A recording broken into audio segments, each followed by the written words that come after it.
வணக்கம். இன்றைய தலைப்புச் செய்திகள். வேதபுரீஸ்வரர் கோவிலில் சித்தர் சுவாமி சிறப்பு பூஜை, முதல்வர் ரங்கசாமி பங்கேற்பு. புதுவை சிபிஎஸ்இ பள்ளிகளில் பிரெஞ்சு மொழி நீக்கம். புதுச்சேரியில் பிரெஞ்சு பாடம் நீக்கம், மும்மொழி கொள்கையில் ஹிந்தி திணிப்பு. புதுச்சேரி மாநில எதிர்க்கட்சித் தலைவர் சிவா போராட்டம் அறிவிப்பு. புதுச்சேரியிலிருந்து 90 மில்லிலிட்டர் மதுபானம் எடுத்து வந்தாலும் கைதுதான். கடலூர் மாவட்ட மதுவிலக்கு அமலாக்க பிரிவு போலீசார் எச்சரிக்கை. புதுச்சேரி வேதபுரீஸ்வரர் ஆலயத்தில் நடைபெற்ற சிறப்பு பூஜையில் முதலமைச்சர் ரங்கசாமி கலந்து கொண்டு சுவாமியை வழிபட்டார். புதுச்சேரி வேதபுரீஸ்வரர் ஆலயத்தில் உள்ள சித்தர் சுவாமிக்கு இன்று பல்வேறு விதமான வாசனை திரவியங்கள் கொண்ட சிறப்பு பூஜை செய்யப்பட்டது. தொடர்ந்து மலர்களால் அலங்கரிக்கப்பட்டு மகா தீபாராதனை காண்பிக்கப்பட்டது. இந்த சிறப்பு பூஜையில் முதலமைச்சர் ரங்கசாமி கலந்து கொண்டு சுவாமியை வழிபட்டார். மேலும் இந்த பூஜையில் சப்தகிரி அறக்கட்டளை பொறுப்பாளர் VPS ரமேஷ்குமார் மற்றும் ஏராளமான பொதுமக்கள் கலந்து கொண்டு சுவாமியை வழிபட்டனர். தொடர்ந்து இந்த பூஜையில் கலந்து கொண்ட அனைவருக்கும் முதலமைச்சர் ரங்கசாமி, சப்தகிரி அறக்கட்டளை பொறுப்பாளர் VPS ரமேஷ்குமார் ஆகியோர் பிரசாதங்கள் வழங்கினர். முன்னதாக ஆலய நிர்வாகம் சார்பில் அவருக்கு சிறப்பான முறையில் வரவேற்பு அளிக்கப்பட்டது. புதுவையில் சிபிஎஸ்இ பள்ளிகளில் பிரெஞ்சு மொழி நீக்கம் செய்யப்பட்டுள்ளதை அடுத்து ஏற்கனவே பிரெஞ்சு பயின்று வரும் மாணவர்கள் நிலை கேள்விக்குறியாகியுள்ளது. புதுவையில் 2026-27 கல்வியாண்டில் இருந்த சிபிஎஸ்இ பள்ளிகளில் பிரெஞ்சு மொழி நீக்கப்படுவதாக அறிவிக்கப்பட்டுள்ளது. புதிய மொழிக் கொள்கை ஒரு வெளிநாட்டு மொழியை மட்டுமே அனுமதிப்பதால் இம்மொழி நீக்கப்பட்டுள்ளது. இரண்டாம் மொழியாக பிரெஞ்சை தேர்வு செய்த மாணவர்கள் ஏற்கனவே பயின்றே மொழிக்கே மீண்டும் மாறுவார்கள் என்று தெரிவிக்கப்பட்டுள்ளது. 1ஆம் வகுப்பு முதல் 5ஆம் வகுப்பு வரை பிரெஞ்சு பயின்று வரும் மாணவர்கள் நிலை என்னவாகும் என கல்வியாளர்கள் கேள்வி எழுப்பியுள்ளனர். புதுச்சேரியில் பிரெஞ்சு மொழி பாடம் நீக்கப்பட்டதை தொடர்ந்து ஒன்றிய பாஜக அரசின் இந்த நடவடிக்கை நாட்டின் பன்முக தன்மைக்கு விடுக்கப்பட்ட சவாலாகும் எனவும் சிபிஎஸ்இ பள்ளியில் பிரெஞ்சு மொழி பாடம் நீக்கப்பட்டதை கண்டித்து போராட்டம் நடத்தப்படும் என்றும் எதிர்க்கட்சித் தலைவர் சிவா அறிவித்துள்ளார். புதுச்சேரி திமுக அமைப்பாளரும் எதிர்க்கட்சித் தலைவருமான சிவா வெளியிட்டுள்ள செய்தி குறிப்பில், சிபிஎஸ்இ பள்ளிகளில் 2026-27 கல்வியாண்டு முதல் 6ஆம் வகுப்பு மாணவர்களுக்கு 3வது மொழியை கட்டாயமாக்கும் புதிய அறிவிப்பை ஒன்றிய அரசு சிபிஎஸ்இ வெளியிட்டுள்ளது. புதிய கல்விக் கொள்கையின் ஒரு பகுதியாக தேசிய பாடத்திட்ட கட்டமைப்பு 2023 பரிந்துரைகள் அமல்படுத்துவதாக கூறி, மாணவர்களிடையே பன்மொழி திறனை வளர்க்கிறோம் என்ற பெயரில் மும்மொழி திணிப்பினால் ஒரு வெளிநாட்டு மொழி, 2 பிராந்திய மொழிகள் படிக்கலாம் என்று சொல்லி ஆங்கிலத்தை மட்டும் வைத்துக் கொண்டு பிரெஞ்சு பாடம் நீக்கப்பட்டுள்ளது. இது மாணவர்களின் கல்வி சுமையை அதிகரிப்பதோடு அவர்களின் இயல்பான கற்றல் முறையையும் பாதிக்கும் செயலாக அமைந்துள்ளது. இந்த திடீர் அறிவிப்பை செயல்படுத்த பள்ளிகளுக்கு மிக குறுகிய கால அவகாசம் வழங்கப்பட்டுள்ளது. சுற்றறிக்கை வெளியான 7 நாட்களுக்குள் அனைத்து பள்ளிகளும் இந்த முறையை கட்டாயம் அமல்படுத்த வேண்டும் என்றும், அது குறித்த விவரங்கள் உடனடியாக சிபிஎஸ்இ இணையதளத்தில் பதிவேற்ற வேண்டும் என்றும் அனைத்து சிபிஎஸ்இ அங்கீகாரம் பெற்ற பள்ளிகளுக்கு அறிவுறுத்தப்பட்டுள்ளது. போதுமான தயாரிப்புகள் இன்றி, பாடம் எடுக்க புத்தகங்கள் கூட இன்றி எவ்வளவு அவசரமாக ஒரு பெரிய மாற்றத்தை கொண்டு வருவது கல்வி நிறுவனங்கள் மற்றும் ஆசிரியர்கள் மத்தியில் பெரும் பதற்றத்தை ஏற்படுத்தியுள்ளது.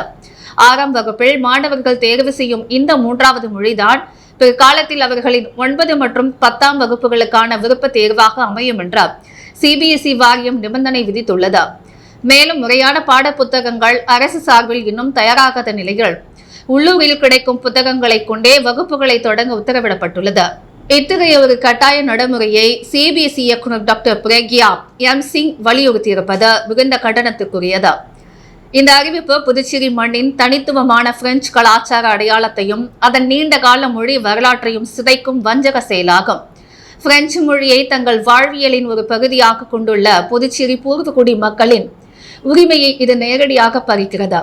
மேலும் பல ஆண்டுகளாக பிரெஞ்சு மொழி பயிற்றுவித்து வரும் ஆசிரியர்களின் வாழ்வாதாரத்தையும் அவர்களின் வேலை வாய்ப்பையும் இந்த தனிச்சையான முடிவு கேள்விக்குறியாக்கியுள்ளது.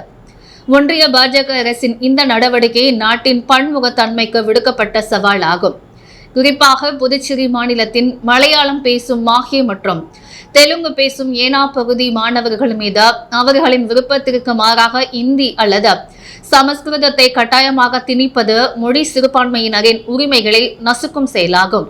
இது மாணவர்களின் இயல்பான மொழித்திறனை பாதிப்பதோடு பெற்றோர்களிடையே தேவையற்ற குழப்பத்தையும் அச்சத்தையும் உண்டாக்கும் என அறிக்கை சுட்டிக்காட்டியிருக்கிறது.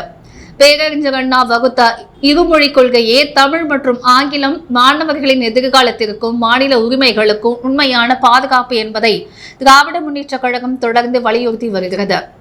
மக்களின் விருப்பத்தை கேட்காமல் எடுக்கப்பட்டுள்ள இந்த தன்னிச்சையான முடிவை ஒன்றிய அரசு உடனடியாக திரும்ப பெற வேண்டும். பன்முகத்தன்மையை சிதைக்கும் இத்தகைய எதிர்சக்தியாக மொழி திணிப்பு நடவடிக்கைகளை ஒருபோதும் அனுமதிக்க மாட்டோம். புதுச்சேரி மாநில திராவிட முன்னேற்றக் கழகத்தின் சார்பில் கல்வித்துறையை கண்டித்து மிகப்பெரிய மொழி உரிமை போராட்டம் நடத்தப்படும் என்பதை தெரிவித்துக் கொள்கிறோம் என கூறப்பட்டுள்ளது. புதுச்சேரியிலிருந்து 90 மில்லி லிட்டர் மதுபானம் கொண்டு வந்தாலும் கைது நடவடிக்கை பாயும் என்று கடலூர் மாவட்ட மதுவிலக்கு அமலாக்கப் பிரிவு போலீசார் எச்சரிக்கை விடுத்துள்ளனர்.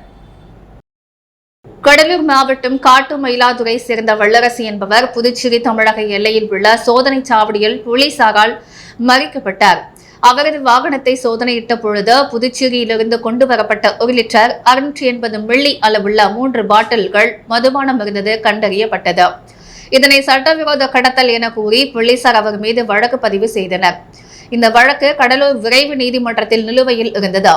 தன் மீது புதியப்பட்ட இந்த வழக்கை ரத்து செய்ய கோரி வல்லரசு சென்னை உயர்நீதிமன்றத்தில் மனு தாக்கல் செய்திருந்தார். இந்த மனு நீதிபதி நிர்மல்குமார் முன்பாக விசாரணைக்கு வந்தது. அப்போது மனுதாரர் சார்பில் ஆஜரான வழக்கறிஞர் பாலாஜி வாதிடுகையில், தனிநபர்கள் தங்கள் சொந்த பயன்பாட்டிற்காக 4.5 லிட்டர் வரை மதுபானம் கைவசம் வைத்திருக்க அனுமதி அளித்து தமிழக அரசு கடந்த 2017ஆம் ஆண்டு அரசாணை பிறப்பித்துள்ளது. அவ்வாறு இருக்கையில் வெறும் 1.68 லிட்டர் மது வைத்திருந்தது மனுதாரர் மீது வழக்கு பதிவு செய்தது சட்டப்படி சொல்லாதது என்று குறிப்பிட்டார். இருதரப்பு வாதங்களையும் கேட்ட நீதிபதி, தமிழக அரசின் விதிமுறைகளின்படி தனிநபர்கள் 4.5 லிட்டர் வரை மதுபானம் வைத்திருக்க அனுமதி உள்ள நிலைகள் மனுதாரர் மீது வழக்கு பதிவு செய்து ஏற்புடையதல்ல என கூறி அவர் மீதான வழக்கை ரத்து செய்து அதிரடி உத்தரவிட்டார். இந்த நிலையில் புதுச்சேரியிலிருந்து 90 மில்லி லிட்டர் மதுபானம் கொண்டு வந்தாலும் நடவடிக்கை பாயும் என்று கடலூர் மாவட்ட மதுவிலக்கு அமலாக்க பிரிவு போலீசார் எச்சரிக்கை விடுத்துள்ளனர். இது தொடர்பாக கடலூர் மாவட்ட மதுவிலக்கு போலீசார் வெளியிட்டுள்ள அறிக்கைகள், சொந்த பயன்பாட்டிற்கு ஒருவர் 4.5 லிட்டர் மதுபானம் வைத்திருக்கலாம் என்ற அரசாணை 2025 திருத்தப்பட்டது. சமீபத்திய வழக்கில் சென்னை உயர்நீதிமன்றத்திலும் மேல்முறையீடு செய்யப்பட்டுள்ளது. எனவே புதுச்சேரியிலிருந்து 90 மில்லி லிட்டர் மதுபானம் எடுத்து வந்தாலும் கைதுதான் என்று எச்சரிக்கை விடுத்துள்ளது. வில்லியனூரில் உள்ள பிரசித்தி பெற்ற தூய லூர்து அன்னை ஆலயத்தில் உண்டியலை உடைத்து பணத்தை திருடிச் சென்ற அம்மா நகரை சேர்ந்த ஜேம்ஸ் என்கிற திருடனை வில்லியனூர் குற்றப்பிரிவு காவலர்கள் சினிமா பாணியில் மடக்கி பிடித்து வில்லியனூர் காவல் நிலையத்தில் ஒப்படைத்தனர். புதுச்சேரியில் சுற்றுலா தலத்தில் மிகவும் முக்கியத்துவம் வாய்ந்த ஆலயத்தில் ஒன்றான பிரசித்தி பெற்ற வில்லியனூர் தூய லூர்து அன்னை ஆலயத்தில் கடந்த ஏப்ரல் 23ஆம் தேதி நள்ளிரவில் யாரோ ஒரு மர்ம நபர் கதவை உடைத்த உண்டியலில் இருந்த பணத்தை திருடிச் சென்றதாக வில்லியனூர் காவல் நிலையத்தில் ஆலயத்தின் பங்கு தந்தை ஆல்பர்ட் புகார் அளித்தார். அதன் அடிப்படையில் சம்பவ இடத்திற்கு வந்த வில்லியனூர் போலீசார் பல்வேறு கோணங்களில் விசாரித்தார். அங்கிருந்த கண்காணிப்பு கேமராவை ஆய்வு செய்ததில் மர்ம நபர் ஒருவர் உண்டியலை உடைத்து பணத்தை திருடி சென்றது தெரியவந்தது.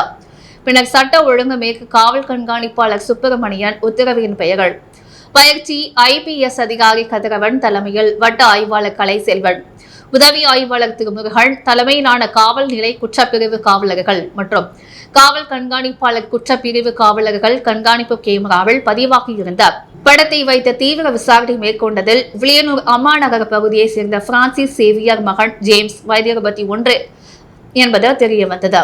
பின்னர் உண்டியலை உடைத்து திருடிச் சென்ற திருடனை உறுதி செய்த குற்றப்பிரிவு காவலர்கள் தொடர்ந்து 2 நாட்களாக கண்காணித்து தேடும் பணியில் ஈடுபட்ட பொழுது வில்லியனூர் மணவேலி பகுதி அருகே இருந்த திருடன் போலீசாரை கண்டதும் ஓட்டம் பிடித்தார். பின்னர் மேற்கு காவல் கண்காணிப்பாளர் குற்றப்பிரிவு தலைமை காவலர்கள் ராஜரத்தினம், பிரபு, ரங்கராஜ் ஆகியோர் திருடனை துரத்திச் சென்று சினிமா பாணியில் மடக்கி பிடித்து வில்லியனூர் காவல் நிலையத்தில் ஒப்படைத்தனர். மேலும் விசாரணை மேற்கொண்டதில் பிடிப்பட்ட திருடன் ஜேம்ஸ் மீது கஞ்சா மற்றும் வெடிகுண்டு வழக்குகள் நிலுவையில் உள்ளது. பல நாட்களாக நோட்டமிட்டு உண்டியலை உடைத்து பணத்தை திருடி சென்றதும் தெரியவந்தது. பின்னர் பிடிப்பட்ட ஜேம்ஸ் மீது காவல் நிலையத்தில் வழக்கு பதிந்த ஜேம்ஸ் ரேட் முன்னிலையில் ஆஜர்படுத்தி காலாப்பட்டு மத்தியில் சிறையில் அடைத்தனர். தியாகி அன்சாரி துரைசாமியின் நினைவு நாளை முன்னிட்டு அவரது சிலைக்கு அமைச்சர் லட்சுமி நாராயணன் மாலை அணிவித்து மரியாதை செலுத்தினார். முன்னாள் சுதந்திர போராட்ட வீரரும் சட்டமன்ற உறுப்பினருமான தியாகியுமான அன்சாரி துரைசாமி 32வது நினைவு நாள் இன்று அனுசரிக்கப்பட்டது. இதனை முன்னிட்டு புதுச்சேரி அஜந்தா தியேட்டர் அருகே அமைந்துள்ள அவரது சிலைக்கு அமைச்சர் லட்சுமி நாராயணன், சட்டமன்ற உறுப்பினர் AKD ஆறுமுகம், பாஸ்கரண்ட தட்சிணாமூர்த்தி ஆகியோர் கலந்து கொண்டு அன்னாரது சிலைக்கு மாலை அணிவித்து நினைவு நாள் நிகழ்ச்சி அனுசரிக்கப்பட்டது. தொடர்ந்து செய்தி மற்றும் விளம்பரத்துறை இயக்குநர் சுரேஷ்காந்த் சிலைக்கு மாலை அணிவித்து மரியாதை செலுத்தினார். தொடர்ந்து அன்சாரி துரைசாமியின் குடும்பத்தினர் ஜெகதரக்ஷன் ரங்கநாயகி அம்மா தலைமையிலும் மாலை அணிவிக்கப்பட்டது. மேலும் அவர் இல்லம் அமைந்திருக்கக்கூடிய அம்பலத்தடையார் வீதியில் அவரது வீட்டில் உள்ள படத்திற்கு பொதுப்பணித்துறை அமைச்சர் லட்சுமி நாராயணன் மலர் அஞ்சலி செலுத்தினார். அவருக்கு பொன்னாடை போர்த்தி மரியாதையை அன்சாரி துரைசாமி சேவை அமைப்பு தலைவர் ஜெகதரக்ஷன் ரங்கநாயகி அம்மாள் குடும்பத்தினர் செய்தனர். மேலும் பாமக அமைப்பாளர் கணபதி கலந்து கொண்டு அவரது உருவப்படத்திற்கு மலர் தூவி மரியாதை செலுத்தினர். இந்நிகழ்ச்சிக்கான ஏற்பாடுகளை அன்சாரி துரைசாமி சேவை அமைப்பு தலைவர் ஜெகதரக்ஷன் மிக சிறப்புடன் செய்திருந்தார்.